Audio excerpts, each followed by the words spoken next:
शिवाय। शिवजी सदा सहाय। ॐ नमः शिवाय। गुरुजी सदा सहाय। जय गुरुजी। अथ श्री वामन पुराणं 3सप्ततिः अध्यायः। पुलत्स्य उवाच एतदर्थबलिदैत्यः कृतो राजा कलिप्रिय मन्त्रप्रदाता प्रह्लादः शुक्रश्चासीतपुरोहितः ज्ञात्वाभिषिक्तं दैत्यं विरोचनसुतं बलिं दिदृक्षवः समायातः समयाः सर्व एव हि तानागतान्निरीक्ष्येव पूजयित्वा यथाक्रमं पप्रच्छ कुलजान् सर्वान् किन्नु श्रेयसकरं मम तमुचु सर्व एवेनं शृणुष्व सूरमर्दन यत ते श्रेयस्करं कर्म यदस्माकं हितं तथा पितामहस्तव बलि आसीद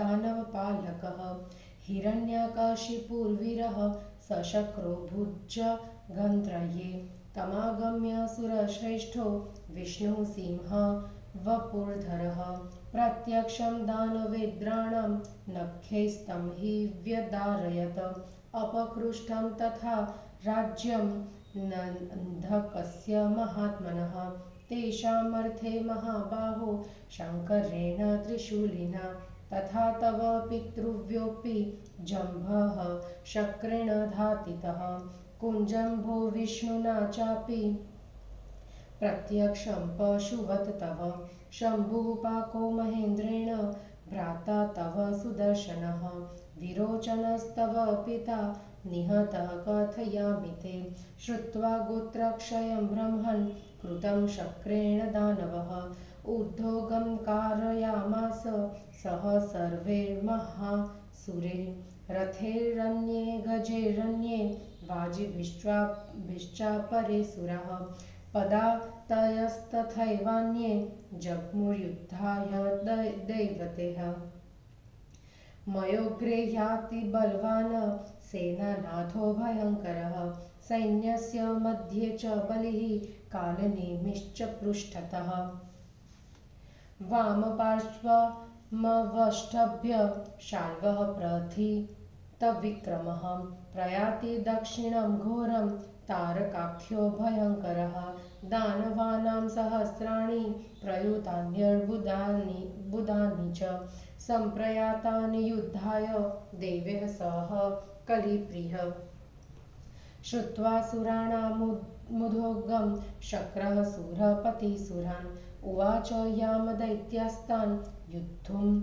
योद्धुं सबलसंयुतान् इत्येवमुक्त्वा वचनं सुरराटस्य दनं बलि समारुरोह भगवान् यतमातलिवाजिनं समारूढे सहस्राक्षे स्यन्दनं देवतागणः स्वं स्वं वाहनमारुह्य निश्चैर्युर्यद्धकादक्षिणः आदित्या वसवो रुद्रः साध्या विश्वेश्विनौ तथा विधाधरा गुह्यकाश्व यक्षराक्षसपन्नगाः राजर्षयस्तथा सिद्धा नानाभूताश्वसंहताम् गजानन्ये रथानन्ये हयानन्ये समारुहन् विमानानि च शुभ्राणि पक्षिवाह्यानि नारद समारुह्याद्रवन् सर्वे यतो दैत्यबलं स्थितम्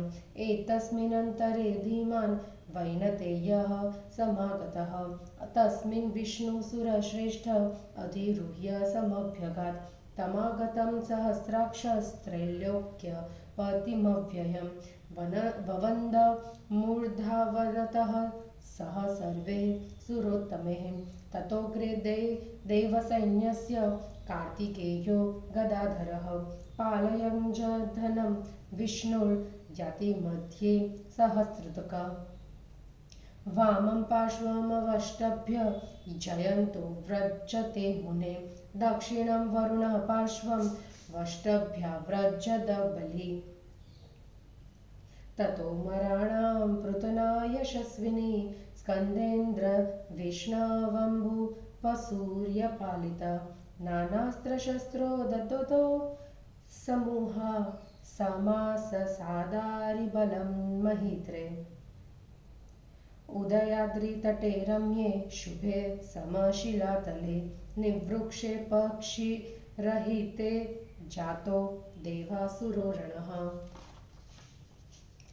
सन्निपातस्तयो रौद्रः सैन्ययोरभवन्मुने मुने महीधरोत्तमे पूर्व यथा वानरहस्तिनोः रणरेणु यथोर्दुत्तः पिङ्गलो रणमूर्धनि सन्ध्यानुरक्तः सदृशो मेघः खे सुरतापस तदासीत तुमूलं युद्धं न प्राज्ञायत किञ्चन श्रूयते त्वनिशं शब्दश्चिन्धे भिन्धीति सर्वतः ततो विशसनो रौद्रो दैत्यानां दैवते सह जातो रुधिरनिश्यन्दो रजः संयमनात्मकः शान्ते रजसि देवाधास्तदा दानवबलं महत् अभिद्रवन्ति सहिताः समं स्कन्देन धीमता निजदृदानवान्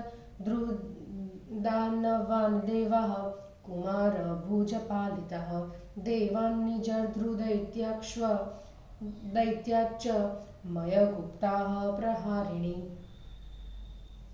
ततो मृतरसास्वादद विना भूताः सुरोत्तमः निर्जिताः समरे दैत्यैः समं स्कन्देन नारद विनिर्जितान् सुरान् दष्ट्वा वैनतेयध्वजुरिह शाङ्गमानम्य बाणोर्धे निजधान ततस्ततः ते विष्णुना हन्यमानाः पतत्रिभिरयो मुखे दैत्यया शरणं जग्मुः कालनेमिं महासुरं तेभ्यः स चाभयं दत्त्वा ज्ञात्वा जेयं च माधवं विवृद्धिमगमद ब्रह्मन् यथा व्याधिरुपेक्षितः यं यं करेण स्पृशति देवं यक्षं सकिन्नरं तं तमादाय चिक्षेप विस्तृते वदने बलि संरम्भादानवेन्द्रो विमृदतिदितिजेः संयुतो देवसेनयं सेन्द्रं सार्कसचन्द्रं करचारणख्ये रस्त्रहीनोऽपि वेगात् चक्रेर्वैश्वानराभैस्तव विनिगणयो स्त्रीर्यगूर्ध्व समन्तात् प्राप्तेन्ते कालवहिर्जगदाखिलमिदं रूपमासीद दीक्षतोः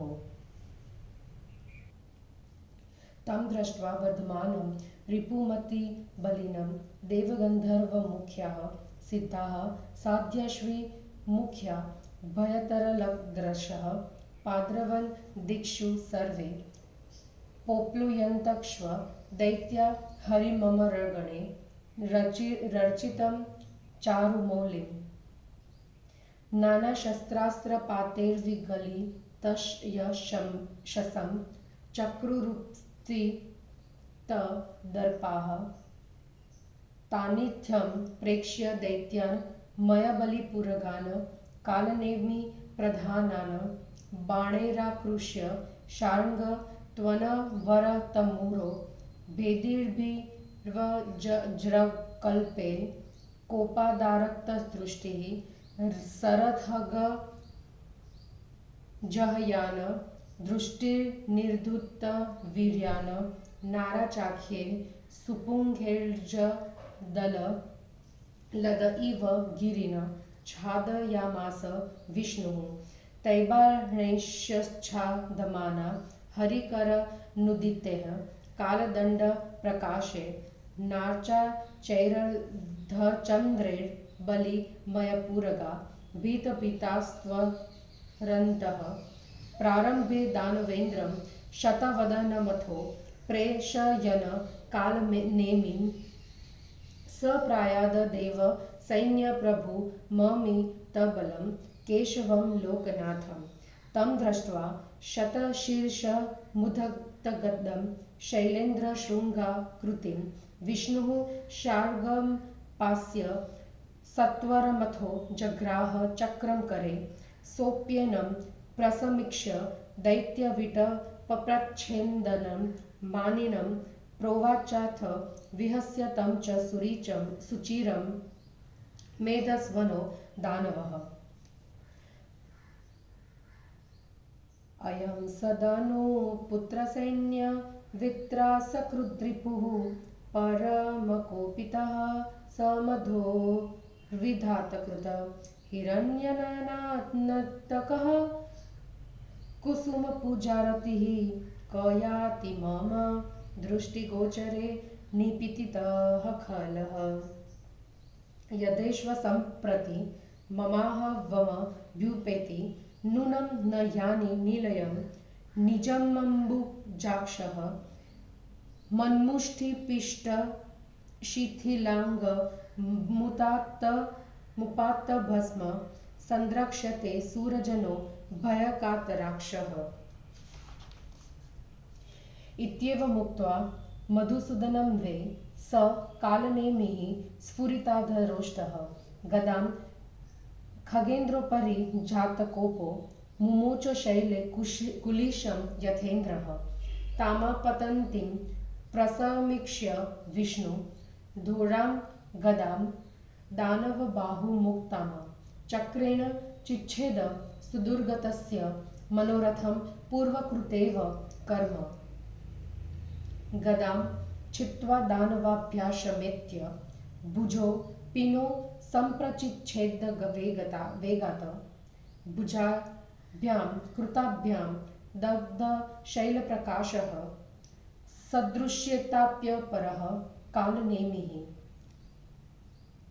ततोऽस्य माधवः कोपाच्छिरश्चक्रेण भूतले छित्त्वा निपातयामास पङ्कं पानफलं यथा तथा विवाहुर्विशिरा मुण्डलतालो यथा वने तस्थो मेरुरिवाकम्प्यः कबन्धः क्षामधरेश्वरः तं वैनतेयोऽप्स्युरसा खगोत्तमो निपातयामास मुनेधरण्याम यथाम्बराद बाहुशिरः प्रणष्ट बलं महेन्द्रः कुलिशेन भूम्यात्म तस्मिन् हते दानव सैन्यपाले सम्पीयमानाश्रिदशेस्तु दैत्यः विमुक्तशस्त्रालकचर्मवस्त्रः सम्प्राद्रवन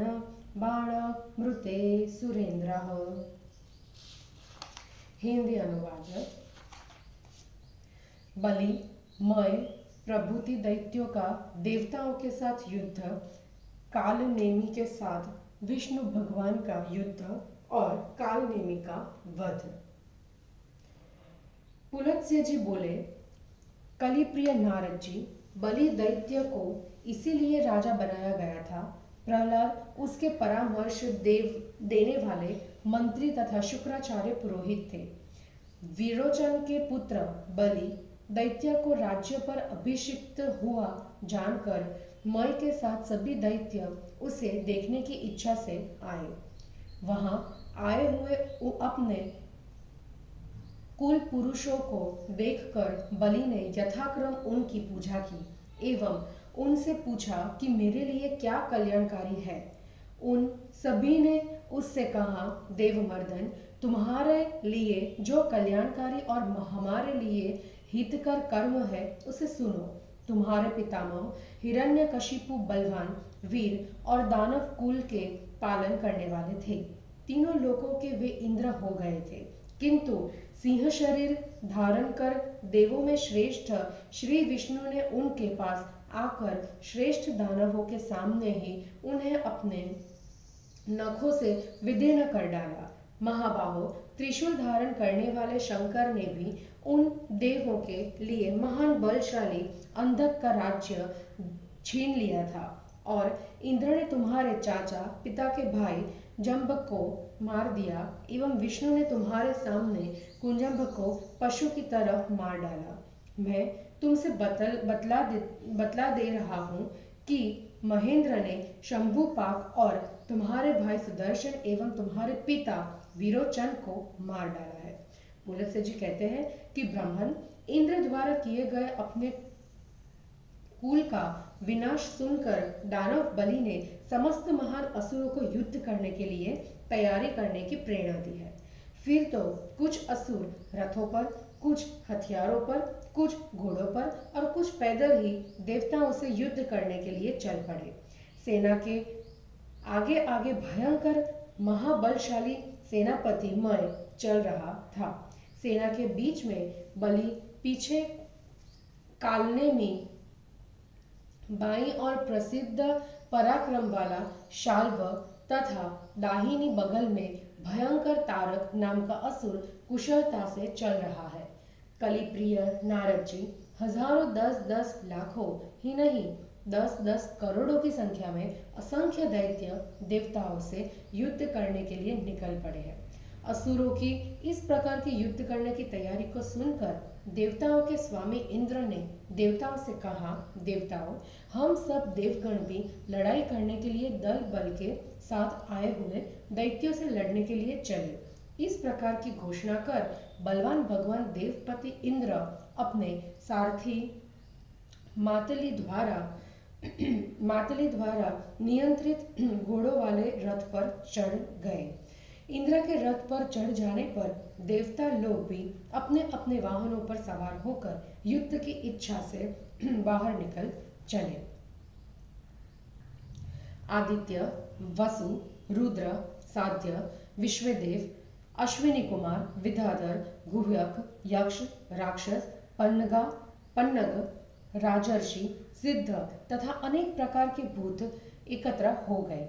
कुछ हथियारों पर, कुछ रथों पर और कुछ घोड़ों पर आरूढ़ हुए। नारद जी कुछ देवगण पक्षियों द्वारा वाहित होने वाले उज्जवल विमानों पर चढ़कर वहां पहुंच गए, जहां दैत्यों की सेना पहले से डटी हुई थी। इसी समय बुद्धिमान गरुड़ जी आ गए। देवों में श्रेष्ठ विष्णु उन पर आरूढ़ होकर आ गए।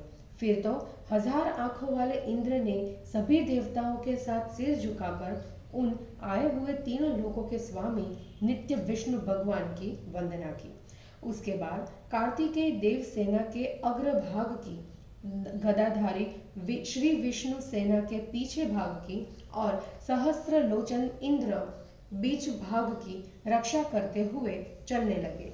नारद मुनि जयंत बाईं ओर की सेना को समेटकर चले एवं बलवान वरुण दाहिनी बगल की सेना को समेटकर चले। उसके बाद नाना प्रकार के अस्त्र शस्त्रों को धारण करने वालों से गठित और स्कंद विष्णु, वरुण एवं सूर्य से संरक्षित देवों की यशस्विनी सेना शत्रु सैन्य के निकट पर्वत पर पहुंच गए।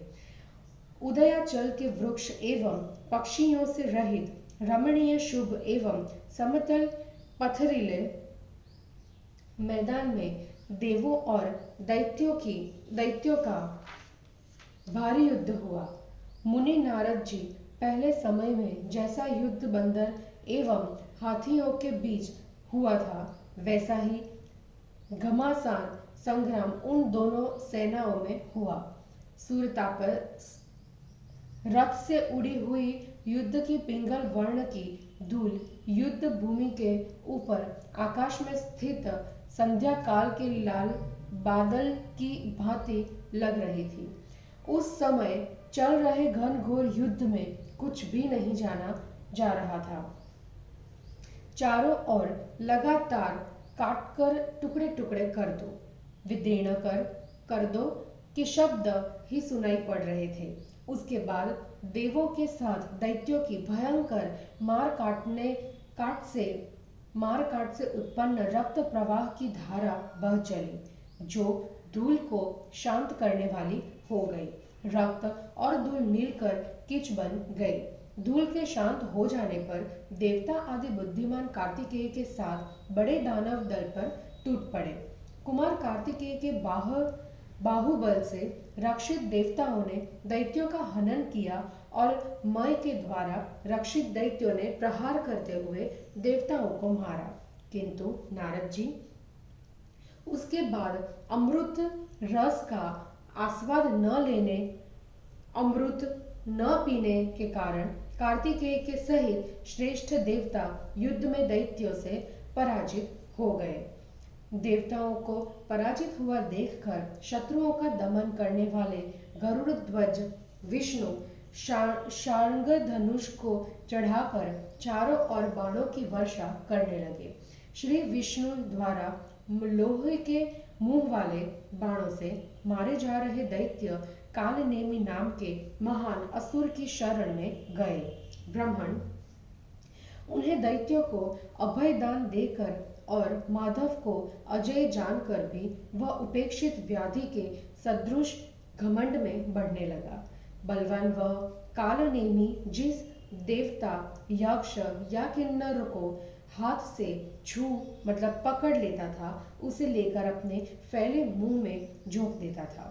वह दैत्येंद्र कालनेमी बिना अस्त्र का था, फिर भी दानवों के साथ मिलकर क्रोध करके हाथ पैर और नख के प्रहार से ही इंद्र सूर्य और चंद्रमा के साथ देव सेना को तेजी से मारने लगा। वह आग के समान चक्रों से आकाश एवं पृथ्वी पर नीचे ऊपर चारों ओर भार करने लगा। उस समय उसका रूप प्रलय काल में समस्त जगत को दग्ध करने वाली आग प्रलयाग्नि के समान था।